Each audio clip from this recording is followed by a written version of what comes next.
देश भर में एक खबर जोर शोर से चल रही है। मुस्लिम पक्ष का अपना दावा है, खासकर ओवैसी, और सरकार का अपना अलग स्टैंड है।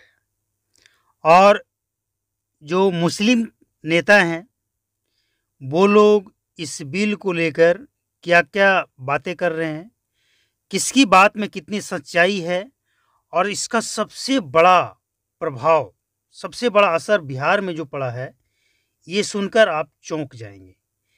आप खुद ये स्वीकार करेंगे कि वक्फ बोर्ड में संशोधन की क्यों ज़रूरत है और कितनी शक्तियां इसे दिया गया है, इस शक्तियों पे अंकुश लगाना क्यों ज़रूरी है। ये खबर है पटना से सटे पतुहा के गोविंदपुर गांव की।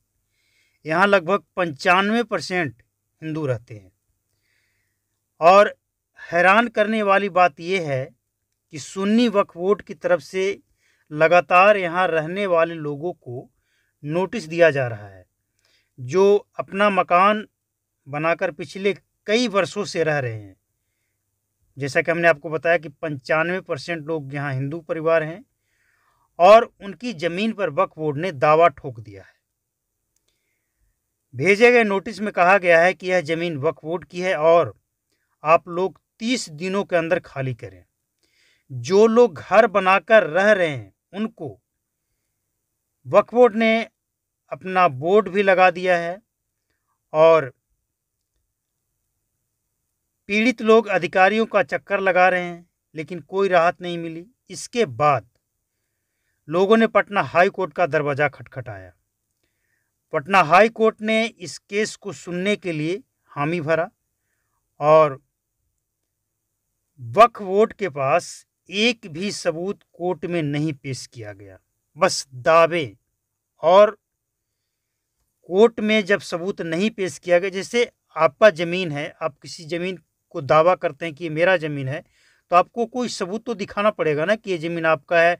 तो आपको के पास कहाँ से आया, कैसे आया, किसने दिया, आपने कब खरीदा, किससे खरीदा, या किसने दान दिया, कुछ तो प्रूफ होना चाहिए ना अगर आप दावा करते हैं तो कोर्ट में ये लोग कोई भी प्रूफ, कोई भी पेपर नहीं दे पाए।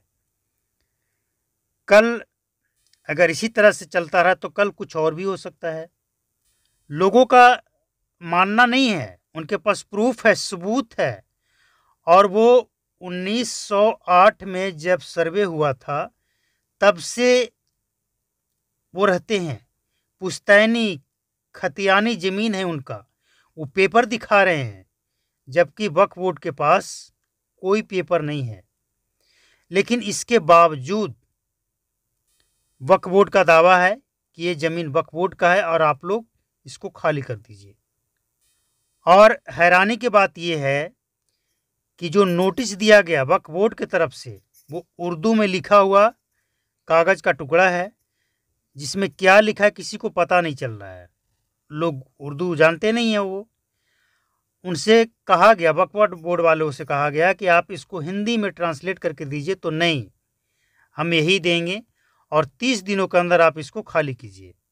लेकिन ये जो काम होता है ना, ये जाहिलों के द्वारा होता है। अब जो बिहार शिया वक्फ बोर्ड के चेयरमैन अफजल अब्बास हैं, उनका कहना है कि ये मामला वक्फ बोर्ड से जुड़ा मामला है।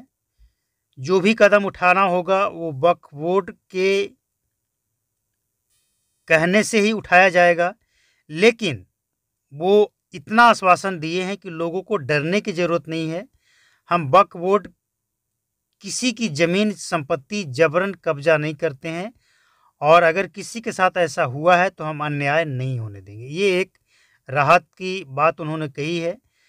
लेकिन सवाल वही है कि आखिर इतनी शक्तियाँ, इतना सब कुछ वक्फ बोर्ड को दिया क्यों गया है कि किसी का भी जो पुश्तैनी ज़मीन है उसको नोटिस भेज कर और कहे कि आप खाली कर दीजिए, वक्फ बोर्ड का ज़मीन है।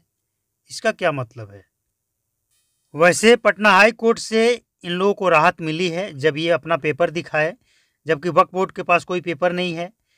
लेकिन इसके बावजूद लोगों को डराया जा रहा है, धमकाया जा रहा है और प्रेशर डाला जा रहा है कि वक्फ बोर्ड के पास असीमित शक्तियां हैं, कल को कुछ भी हो सकता है। इस तरह से लोगों को डराया जा रहा है। लेकिन जो पढ़े लिखे मुसलमान हैं वो जानते हैं, समझते हैं कि वक्फ बोर्ड, सबसे बड़ी बात तो ये है कि वक्फ बोर्ड भी उसी ज़मीन पे कब्जा करती है जो उसे दान में दिया गया, और अगर कहीं ऐसी ज़मीन को भी कब्जा कर लिया गया है तो ये जाहिलों का काम है। ये वक्फ बोर्ड के लिए ऐसा कोई कानून नहीं है, और अगर है तो वही सब कुछ सही करने के लिए ये बिल संशोधन की बात पूरे देश में चल रहा है। दोनों पक्ष का अपनी अपनी दलील है, लेकिन अब देखना ये है कि क्या इस बिल में संशोधन होने की चांस है, क्योंकि एनडीए सरकार एक तरफ और महागठबंधन के 38-40 जो पार्टियां हैं वो एक तरफ है। तो अब देखना यह है कि आखिर इसमें क्या रिजल्ट निकल कर आता है, या सीमित शक्तियां कब तक रहेगा, किसे किसे परेशान किया जाएगा, या फिर इस पर लगाम लगेगा, ये देखना होगा। और इसके लिए चैनल को सब्सक्राइब करके बेल आइकन को प्रेस कर लें, नोटिफिकेशन कॉल पर सेट कर लें। नमस्कार, जय हिंद, थैंक यू।